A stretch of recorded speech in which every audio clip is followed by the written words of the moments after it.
Let us do 1 minute meditation followed by universal prayer, and then I will introduce the speakers of the day.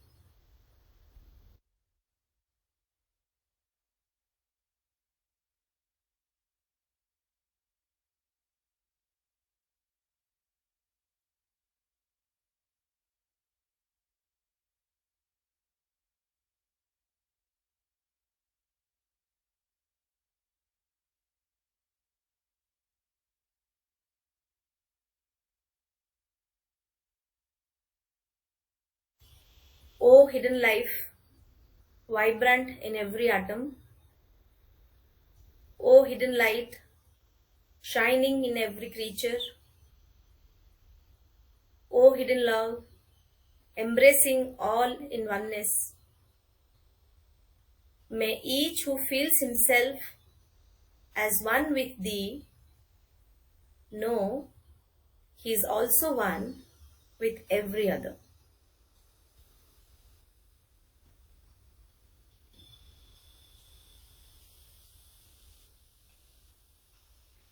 Come back.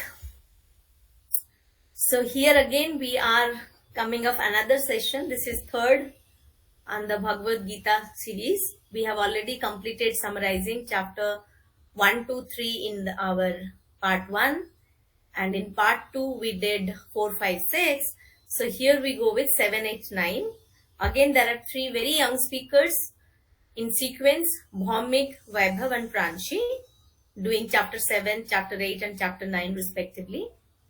So I will introduce our first speaker of the day, Bhaumik. We have already heard him in 1 or 2 other talks, one on all religion and other I think on vegetarianism and occultism. So he's a very young member. I think he's the youngest member. He's studying in class 9 and is a member of Prayas Theosophical Lodge for the last 3 years. As a young kid, he has already attended study and meetings and has participated in group discussions. Some of you would have heard him. He speaks pretty well. This time Bhagwad Gita is very new to him. He has never read Bhagwad Gita earlier. So it's a task for him also. Plus he has got some chance to read it. So let him take us through the chapter 7. Whatever he could find out time to read and whatever shlokas he has brought in. So over to you, Bhaumik. You can take it up. Thank you, Sister Suvrila, for your kind introduction. First of all, I am thankful to have got the opportunity to participate in this series of Bhagavad Gita.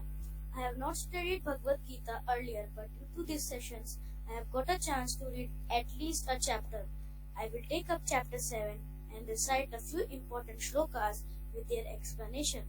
Now, coming to the title of the chapter, there are 2 words, Jnani and Vigyani, which are used. I got to learn that Jnani means knowledge of the formless and attributeless aspects of God, and Vigyani means thorough knowledge of the qualified aspects of God like mysteries, glory, greatness, etc. This chapter deals with the integral divinity as well as with practices which lead to knowledge. Lord Shri Krishna has declared the whole universe to be his own manifestation in this chapter.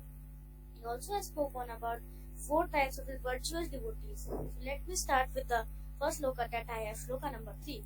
Manusyanam sahasreshu kaschid yatati siddhaye yatadramam api siddhanam kaschinman vetti tatvatah.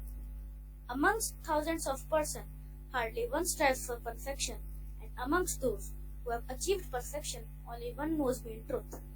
The word siddhi has a numerous connotations and meanings. As per the Sanskrit dictionary, a few of them are attainment of supernatural power, accomplishments, success, performance, fulfillment, solution of problem, or completion of a task. In this verse, Sri Krishna has used siddhi for perfection in the spiritual path. He says, only a tiny portion of the innumerable souls are fortunate enough to get a human birth. Amongst them, only a minuscule strive for spiritual perfection, and even among those perfected souls, ones who are aware of my divine glories and paramount position are very rare. How is that even perfected souls are unable to hear God? The reason is without bhakti or loving devotion, it is not possible to realize the supreme spiritual aspirants of karma, jnana, hatha yoga, etc. cannot know God unless they include devotion in their practice. Sri Krishna has stated this fact several times in Bhagwad Geeta. Although he is all pervading and all living beings are situated in him, yet he can only be known through devotion.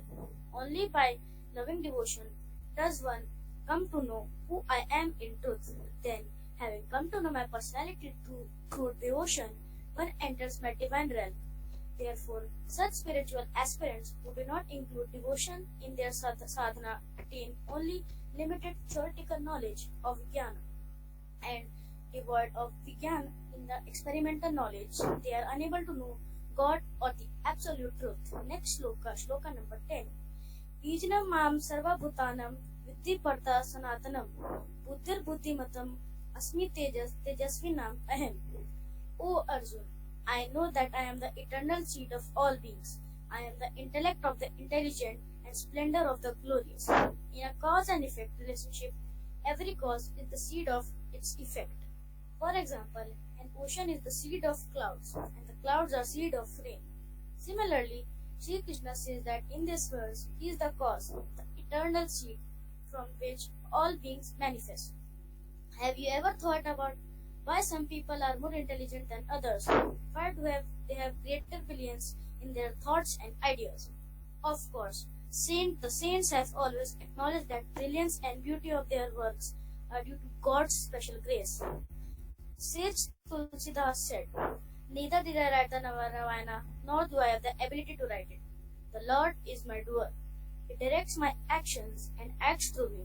But the world thinks that Tulsidas is doing them. Therefore, Lord Sri Krishna is indeed the ultimate source of all the brilliance and intelligence that manifests around us." The next sloka is sloka number 14. Devi Hesha Gunamai Mama Maya Durataya Ma Eva Ye Pradapyante Mayam Etam Tarantite. My divine energy, Maya, consisting of three modes of nature, is very difficult to overcome, but those who surrender unto me cross over it easily. Some people think Maya is mithya, non-existent, but factually it is an seed enlarged in service of God. Shri Krishna has mentioned here that because Maya is energy, it is difficult to overcome.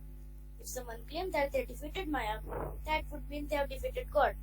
No one can conquer God. Therefore, Maya is equally invincible. The human mind is made up of Maya merely by self-effort.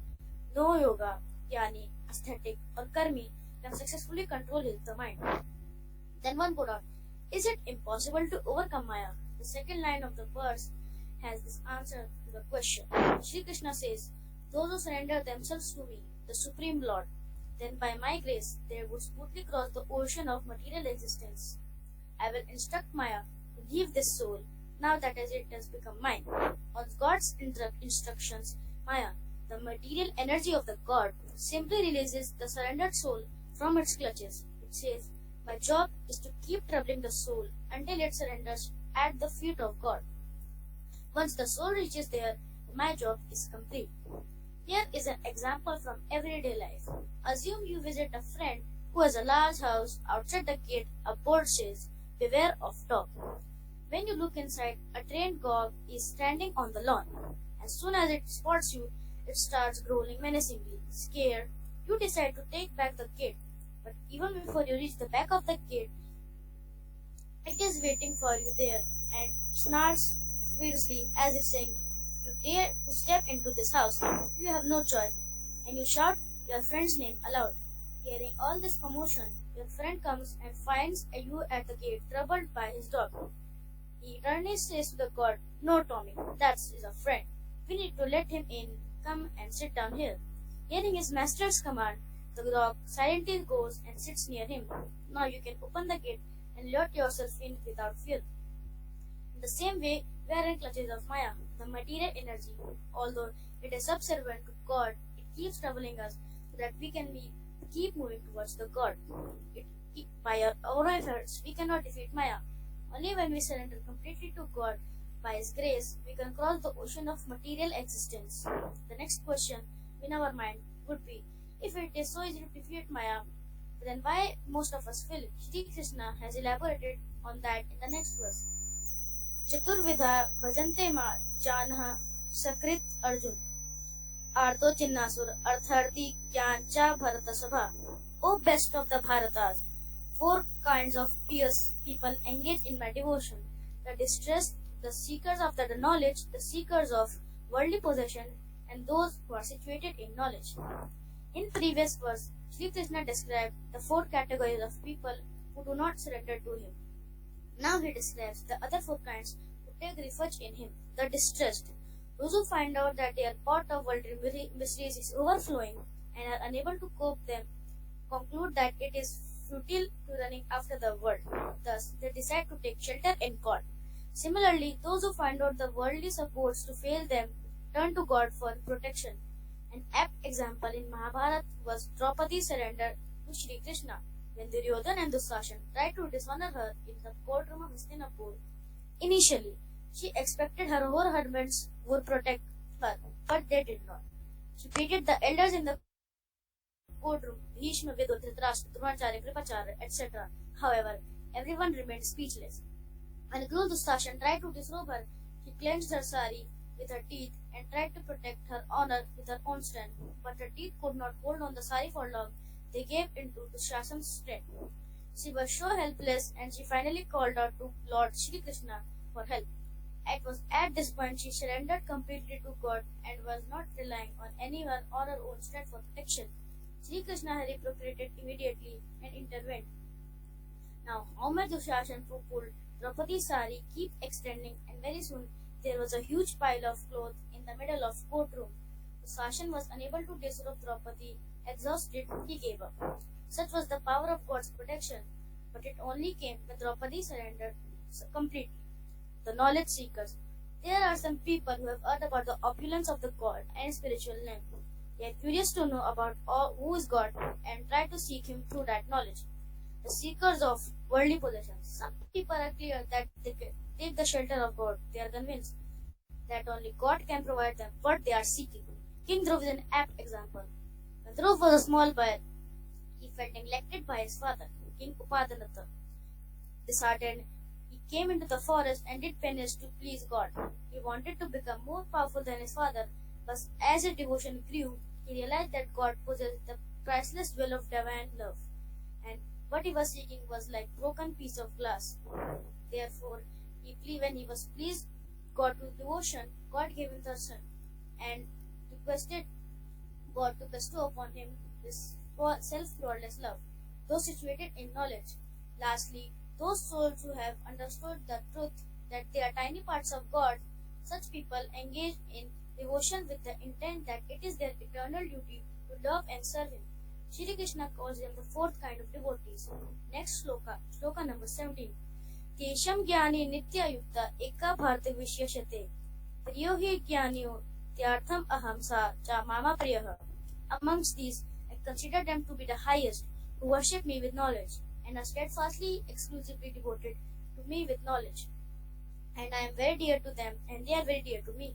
Sri Krishna says in this verse that those who are seeking God in distress, for worldly gains, or out of curiosity, etc., are yet to possess selfless devotion.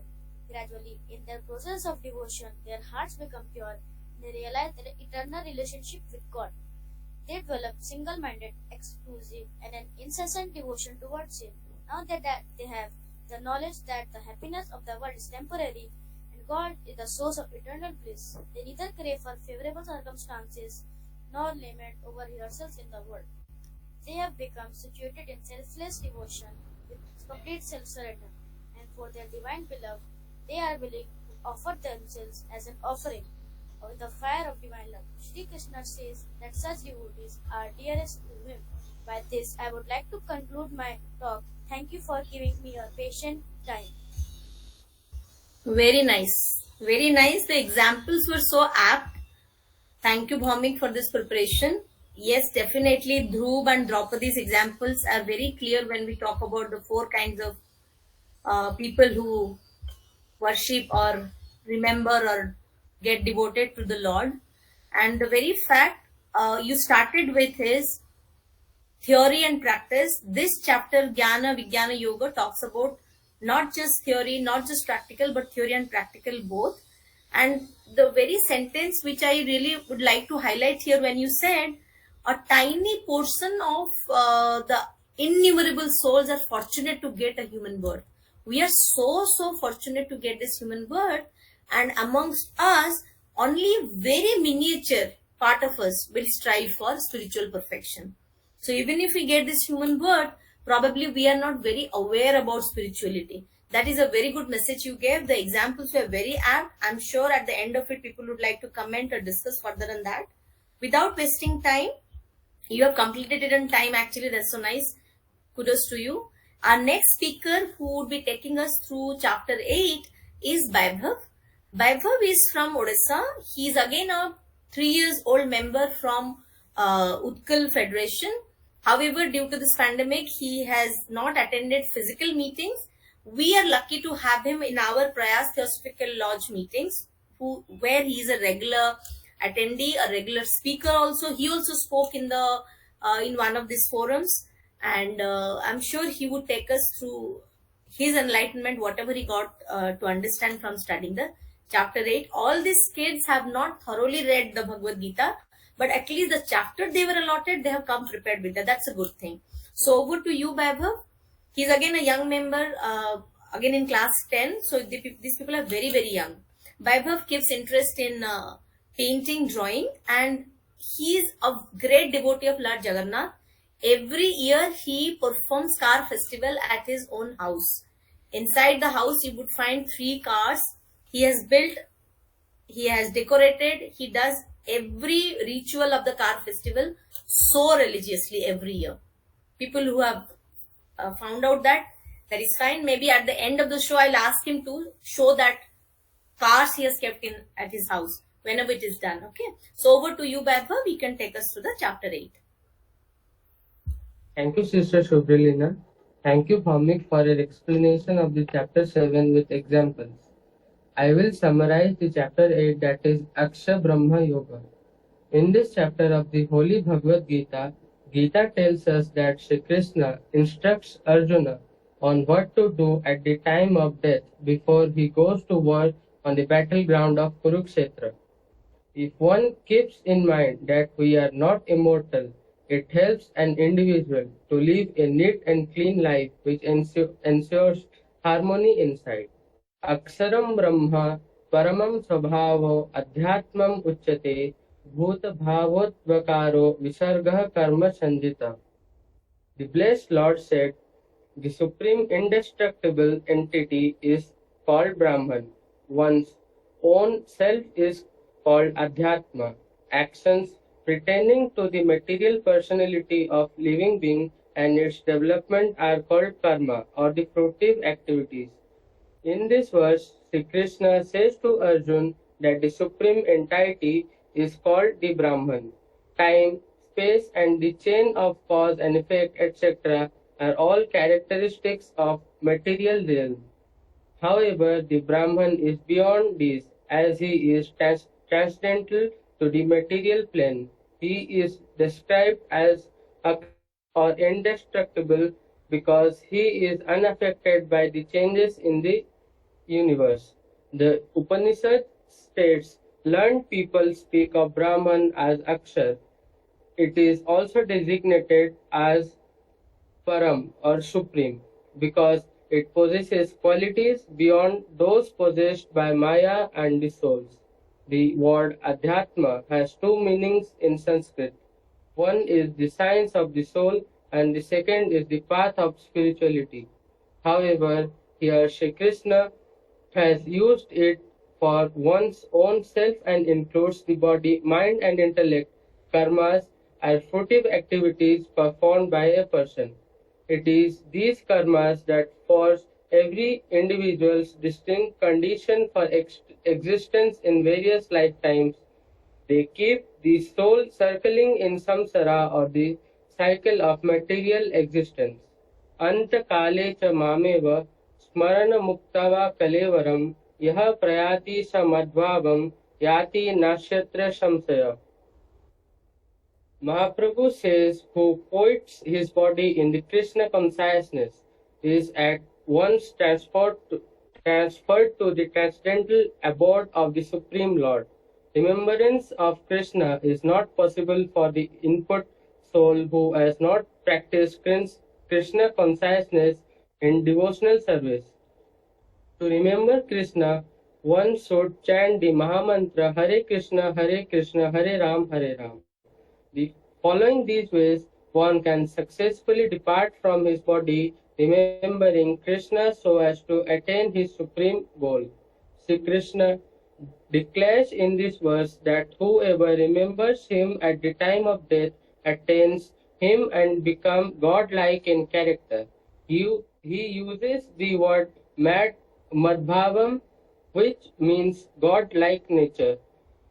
Therefore, one can achieve the cherished goal of the God realization by consciously absorbing one's mind in the transcendental names, forms, virtues, pastimes, and abodes of God even at the time of death.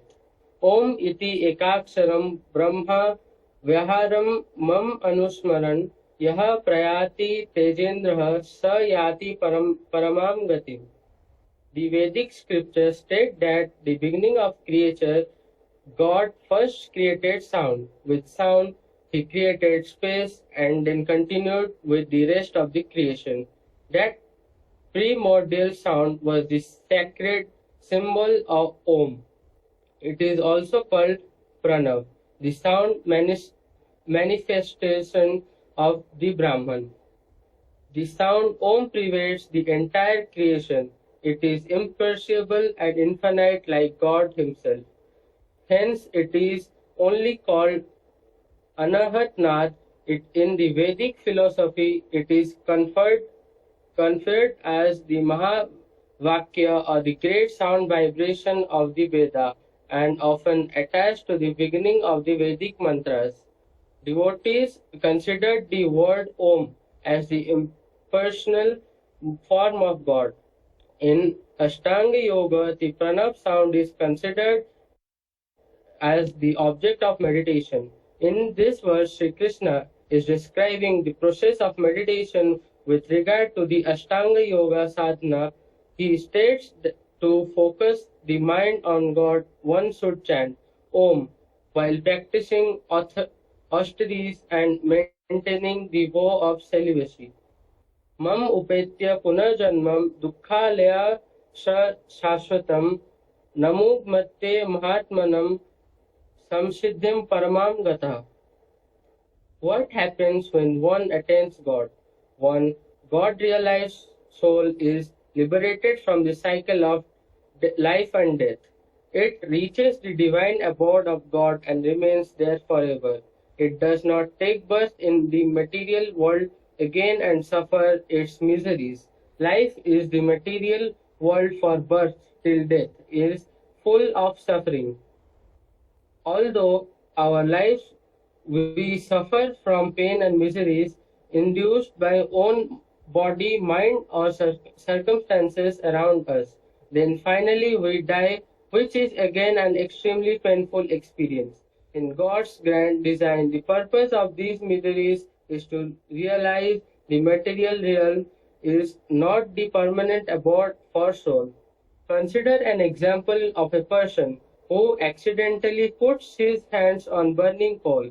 Immediately, due to the burning sensation and pain he experiences, he withdraws his hands. What really happened here? When the man touched hot coal, his skin started burning and neurons on the skin sent a message to the brain of the pain he experienced. The brain immediately sends command to his hand muscles that remove his hand to avoid further burning and pain. Therefore, the pain is a signal that something is not right and needs correction. Similarly, the pain and miseries that we experience in the material world are stimulation for us to shun our defective consciousness. These inspire and motivate the lost souls to tread towards the ultimate goal of the union of God.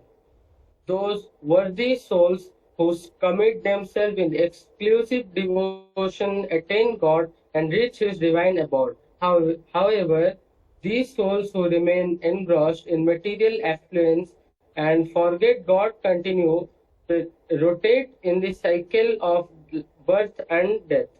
Eventually, we get what we make ourselves worthy of, and the endures what choose to undertake.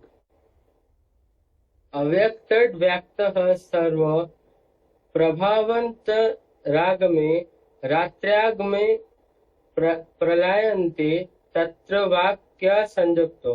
According to the modern science, there are 100 billion stars in the Milky Way, and similarly to the Milky Way, there are over a billion galaxies in the universe. However, the Vedas state that similar to our universe, there are infinite universes of various sizes and different features.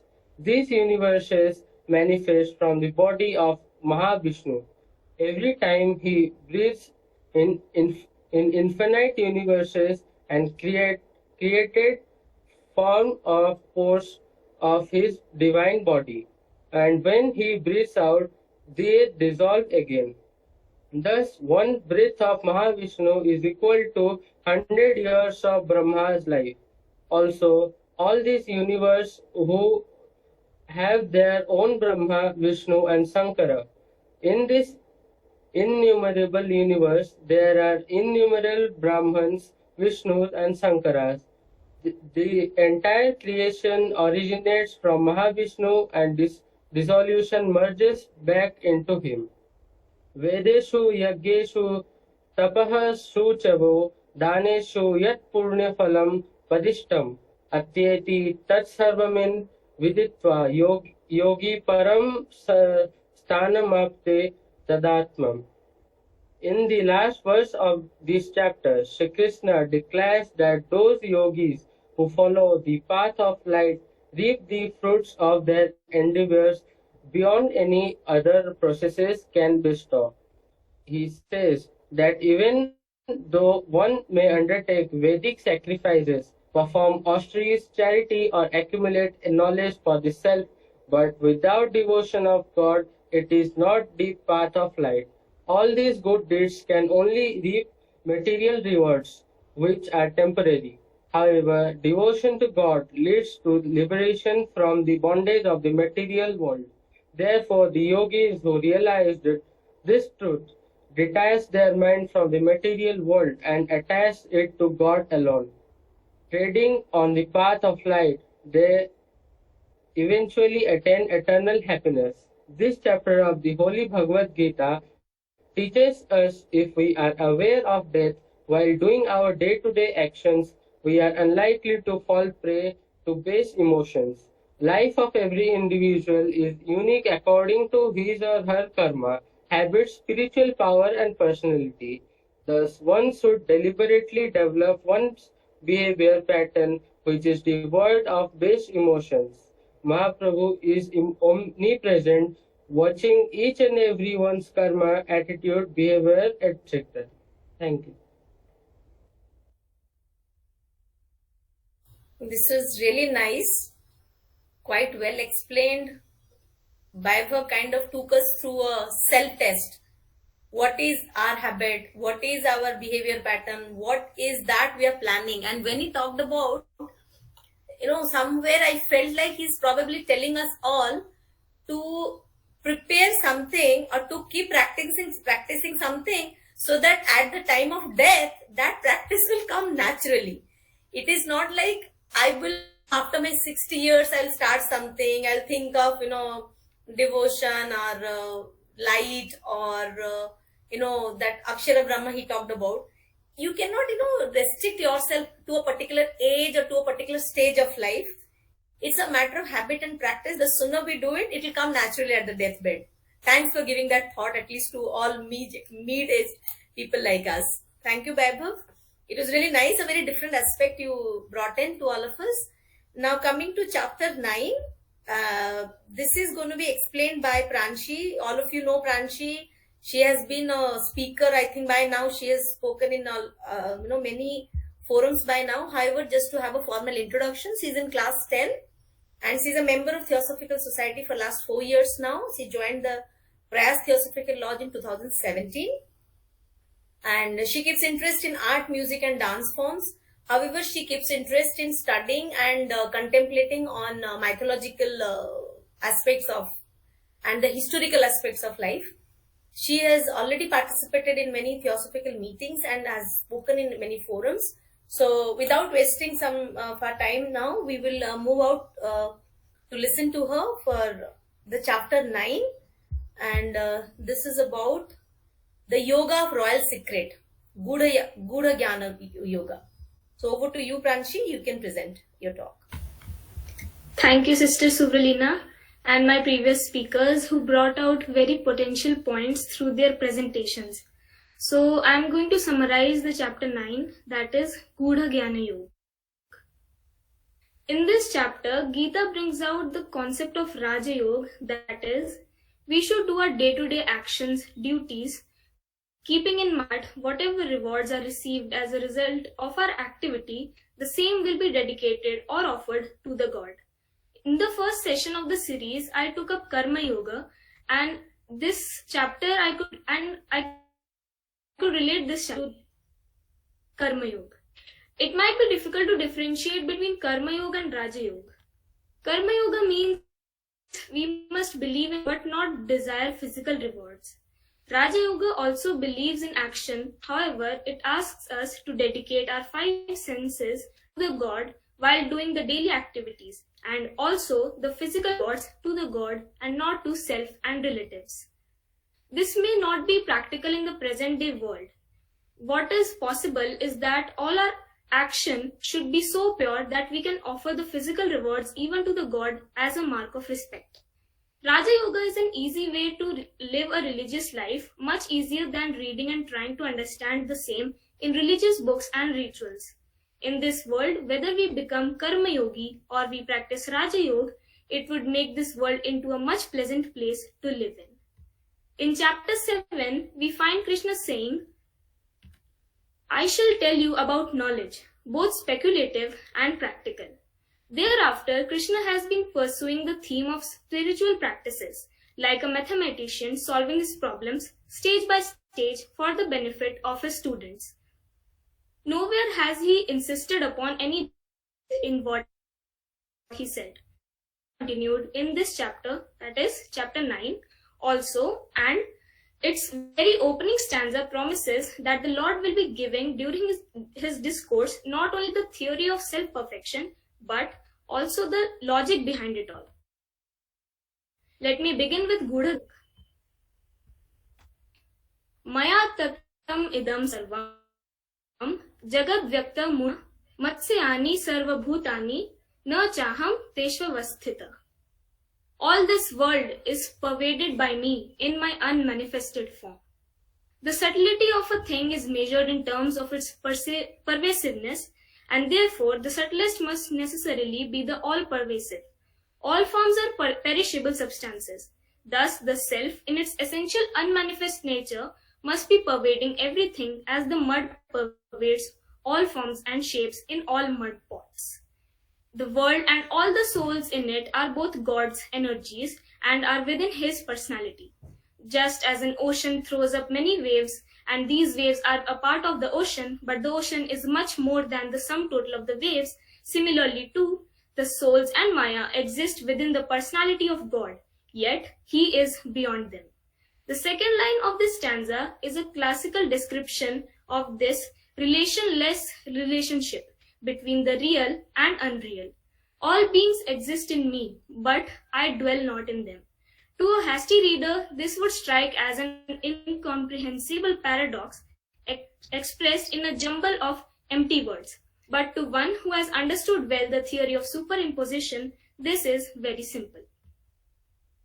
Krishna feels that the language of too much offers the gross intellect of the average man in Arjuna, and therefore in his divine kindness the Lord provides for his disciple an example.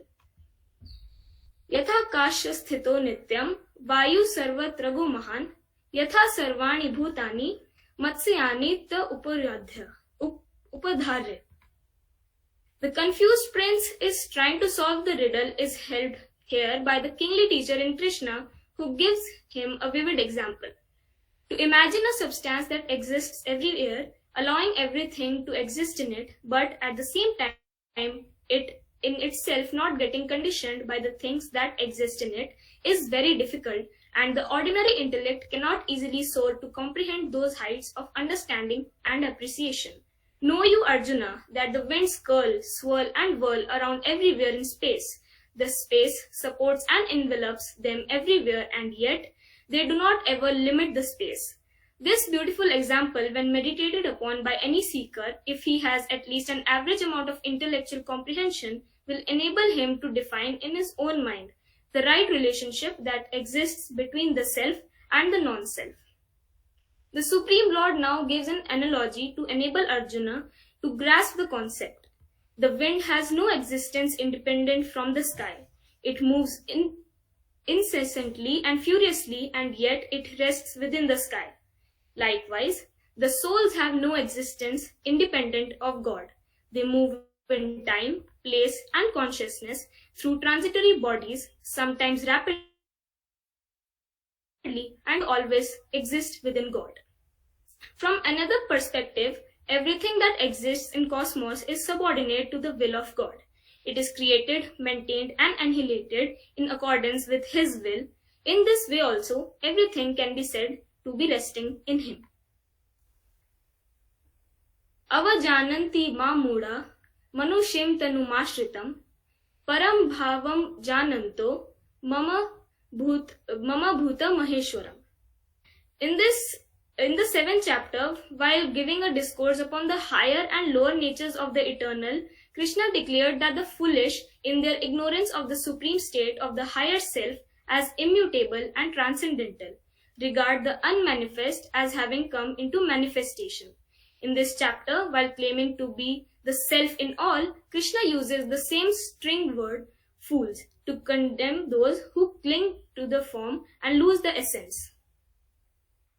Unaware of my higher nature, fools regard me as dwelling in a particular form only. Those who say that God is only formless and cannot manifest in a personal form contradict the definition of God as being almighty and all-powerful. The Supreme Lord has created this entire world full of forms, shapes, and colors. If He can do such an amazing feat of creating myriad forms in the world, can He not create a form for Himself? Or is it that God says, I do not have the power to manifest in a personal form, and hence I am only formless light? To say that He cannot possess a personal form makes Him incomplete. To mistake the idol or the form for the infinite is to mistake the container for the contents.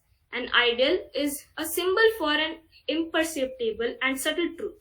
Playing with a spoon and fork over an empty plate is no satisfaction when one is really hungry. So just to follow or sticking to the forms may not help one realize the truth.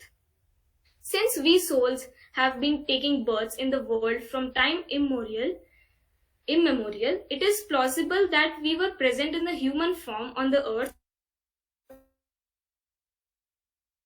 when a possible that we saw the descension. However, the limitation was that God's form was divine and we possessed material eyes. So when we saw Him with our eyes, we were unable to recognize the divinity of His personality. The divine nature of God's form is such that His divinity is perceived by each person only to the extent of his or her spiritual power. When those who are influenced by Sattva Guna see Him, they think Sri Krishna is a special person. He is very competent, but is definitely not God. When those under the spell of Rajoguna see Him, they say, there is nothing special in Him. He is very much like us. When those dominated by Tamoguna see Him, they think He is egoistic and characterless, much worse than us. It is only the God-realized saints who can recognize Him as God, since divine vision by His grace. And so, Sri Krishna says that the unaware materially conditioned souls do not know Him when He takes an avatar in the world. Mahatmanastu mam partha devim prakriti mashrita bhajanta ananya manaso gyatva bhutadim avyayam. Sri Krishna's style of discourse is that he drives the point home by making starkly contrasting comparisons. After describing the ways of the deluded and confused, he now talks about the great souls. Material life is a prolonged dream, which is being experienced by the souls who are sleeping under the sway of the material energy. In contrast, the great souls are those who have woken up from their ignorance and brushed aside material consciousness like a bad dream. Released from the grips of the material energy, Maya, they are now under the shelter of the divine Yogmaya energy. Such enlightened souls have woken up to the spiritual reality of their eternal relationship with God. Just as God has both aspects to his personality, the formless and the personal form, his Yogmaya energy also possesses both aspects. It is a formless energy, but it also manifests in the personal form as Radha, Sita, Durga, Lakshmi, Kali, Parvati, etc. All these divine personalities are manifestations of the divine energy of God, and they are all non-different forms of each other. Just as Krishna, Rama, Shiva, etc. are non-different forms of the one God. In this verse, Sri Krishna mentions that great souls take shelter of the divine energy of God. The reason is that divine grace, knowledge, love, etc. are all God's divine energies and are all subservient to the divine Yogmaya energy. Hence, by the grace of Yogmaya, one receives the love, knowledge, and grace of God. Great souls who receive divine grace become endowed with divine love in uninterrupted devotion towards God. अहम ही सर्वयज्ञानां भोक्ता च प्रभुरेव च न तु माम विजानन्ति तत्वेनात शिवन्ति ते.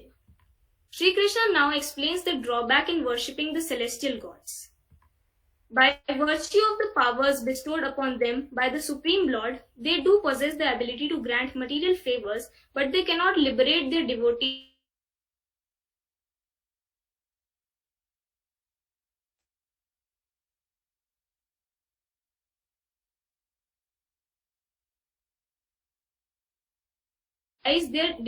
from it. On the other hand, those whose understanding is proper and when their devotion reaches the stage of perfection, they go beyond the world of mortals to the divine abode. Here the Lord says, I am the immutable reality that is behind all the deities that are invoked during every sacrifice with faith and devotion. But because they invoke limited potentials in me, they do not come to realize my finite glory. Patram pushpam phalam toyam yo me bhakta prayachati tadaham bhakta uprehattam shrami prayatmanaha. Having established the benefits of worshipping the Supreme, Sri Krishna now explains how easy it is to do so. In the worship of the Devtas and the ancestors, there are many rules which must be strictly followed. But God accepts that is offered with a loving heart. If you have only a fruit offered to God, and He will be pleased. If there is no fruit available, offer Him a flower. If it is not the season for flowers, offer God a mere leaf. Even that will suffice, provided it is a gift of love. If leaves are also scarce, make an offering of water, which is available everywhere, but ensure again that you do it with devotion. By making this wonderful statement, Sri Krishna reveals the merciful divine nature of God. He is not concerned with the material value of our offering. Rather, He values above everything else the love with which we make the offering. Devotees can only be elevated to the level of the entity they worship, just as water in a pipe can only rise to the level of the reservoir to which it is connected. In this verse, Sri Krishna explains the implications of worshipping different entities by revealing the varieties of destinations attained. He gives this knowledge to help us conclude that to reach the highest level of spiritual evolution, we must worship the Supreme. Manmana bhava madbhakto madhyaji mam namaskuru mame vaishyasi yuktaveva atmanam matparayanaha. Having stressed bhakti, the path of devotion, throughout this chapter, Sri Krishna now concludes it by entreating Arjuna to become his devotee. He asks Arjuna to unite his consciousness with God in true yoga by worshipping him, engaging the mind in meditation upon his divine form, and offering obeisance in pure humility to him. Namaskuru, the act of humble obeisance, effectively neutralizes vestiges of egoism that may arise in the performance of devotion. Thus, free from pride, with the heart immersed in devotion, one should dedicate all one's thoughts and actions to the Supreme. Sri Krishna assures Arjuna that such complete communion with him through Bhakti Yoga will definitely result in the attainment of God realization. Of this, there should be no doubt. With the mind ever filled with the Supreme, the devotee makes all sacrifices, all salutations to him at all times, whatever be the type of work that he does. The evolution of mind is the very essence of all reformation. Neither the conditions in which we are, our circumstances and habits, nor our past and present, none of these is a bar for evolving spiritually. When we take the Supreme as the goal, we shall achieve him. We are what we are because of our thoughts. If our thoughts are divine, we will also become divine. Thank you. Okay, it was nice to listen to you, Pranshi. The couple of aspects which you took all of us through is, which I really, wanted to repeat and kind of remind myself or recall the language you spoke was, depending on our own habit, own mentality, we interpret things. So divine nature of God is such that everybody perceives it only to the extent of the power within. Whoever is limiting the power within will only have a limited perception. The more we open it up, the more we are devoted, the more we are surrendering, we will reach out to the bigger perception. That was a good thing which I could make out from your explanation. And yes, the good part I like this, God accepts anything that is offered with a loving heart. This is really beautiful, and we have a lot of stories around it. We already would have read a lot of stories, we would have discussed in many other discussions in other forums also, how a sincere loving heart can offer with its dedication, which God will accept so wholeheartedly. This is very, very nice. And the last line where you say that we are what we are because of our thoughts. Yes, that is why the perception will change from person to person based on the thought. And if we keep good thoughts, if we keep divine thoughts, we will become one with the divinity. That was really a great message. All the kids spoke so nicely, and I think they brought us very new aspects from the Bhagwad Gita to ponder over, to understand. And I would request senior members who think can add to this, because these kids have just started reading. However, whatever they could compile from whatever sources, they have done the sequencing pretty well, and the shlokas were really good. Whatever we jointly chosen, it has come out beautifully. So I can see Archana ma'am, I can see Sandhya Rani ji, and my father can add at the end, because he comes up with every chapter as a gist of one liner. He can do that. Before that, anyone is there who wants to add to something? Please take it up, Archana ji. Thank you so much. I would say little Krishna avatars, 3 of them, irrespective of the gender, but 3 of them has really explained Gita like how Krishna explained to Arjun.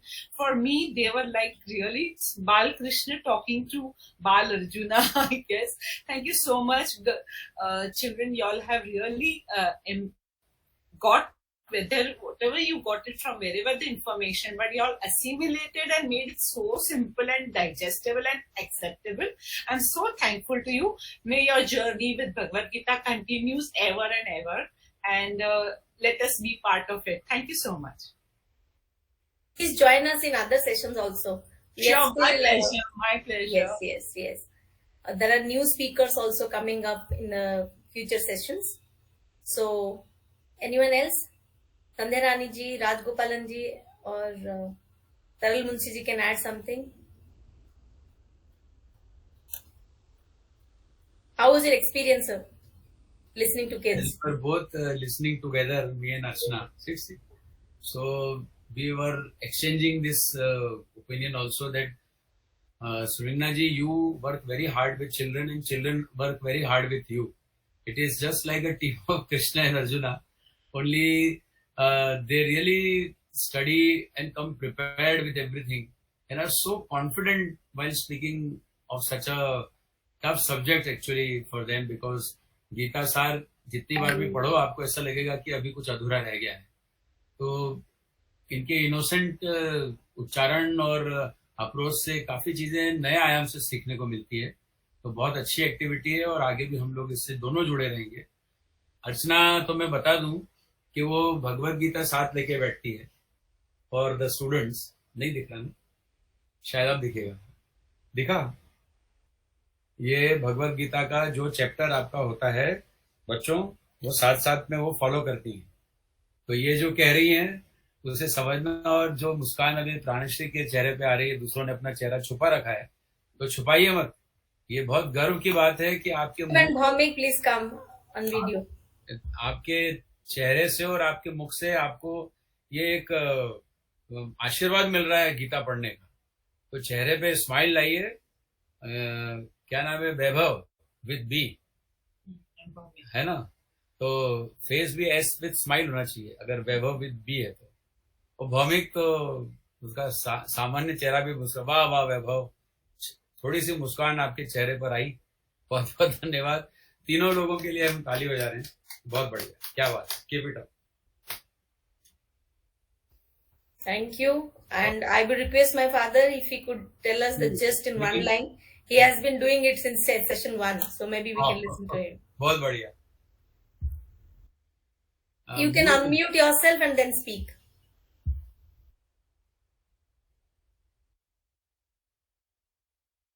Unmute. Is there someone who can help you?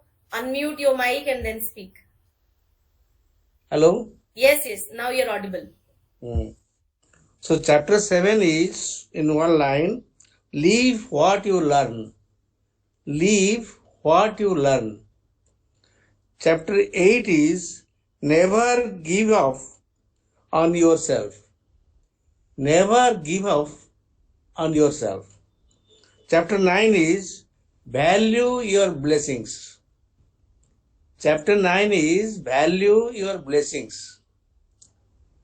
So these are 3. Best regards to you all. All the youngsters, I congratulate you all.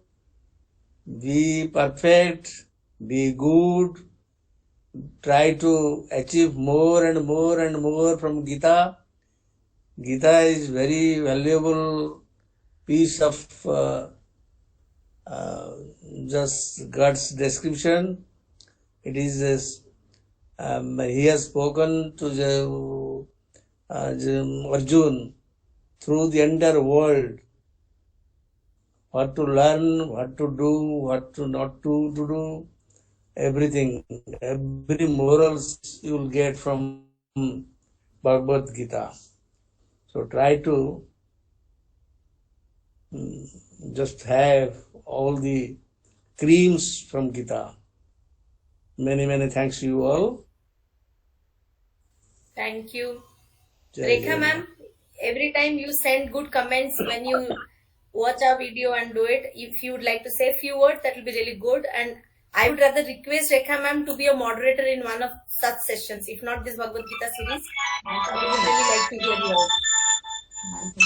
No, I'm still learning. Thank you, Sabrina, for initiating and pushing me, because no, I am not ready for it. But yes, I love hearing through them, learning more and more through life. And thank you so much. And I'm really happy to see our world is safe in spite of all whatever is going around us. That is what actually makes me happy when I hear these young kids and your effort into training them. Thank you. Thank you, ma'am. Anyone would like to share anything, or maybe we can proceed towards our closing prayer? I would request Kritika to do the closing prayer, and maybe before that she could share her thoughts. Sunil ji आप कह रही थी वो वैभव के cards के बारे में कैसे? हाँ, वो देखेंगे। पहले हम लोग क्लोजिंग प्रेयर कर लेंगे। जिनको वैभव का कार्स देखना है, he has made small cars for Lord Jagannath's car festival. Everybody can wait. By the time he can go and kind of set his machine, the laptop or mobile, whatever, he can show all of us. So Kritika, you may do the concluding words and prayer, and people who want to see the cars can wait.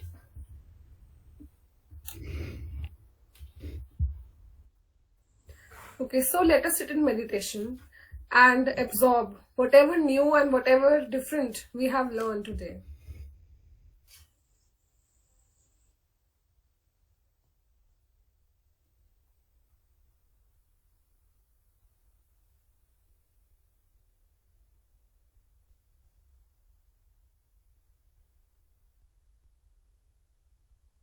କେତେଟା ମତେ ଭାରି ଭଲ ଲାଗେ, ବଢିଆ ଜାଣେ engineering pass କରିଛି, ବଢିଆ।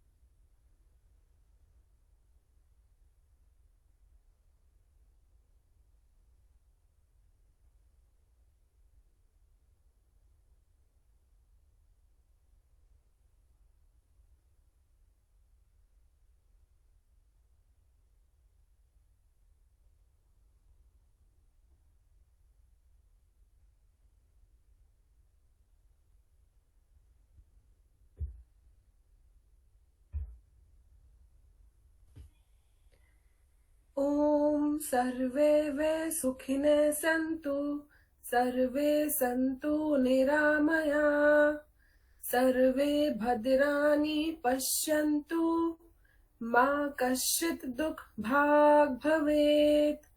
Om shanti shanti shanti. Thank you so much everyone for joining us, and let's meet in the next series, rather next session of this series, and those who want to see the cards can wait. Yeah, maybe everybody would like to see the cars. Vaibhav, if you could show us your cars, and you could point out which is Lord Jagannath, which is Balabhadra's, which is Subhadra's. Pranchi, you can stop the recording, but we would spend some time watching Vaibhav's cars. Hello Vaibhav, are you there?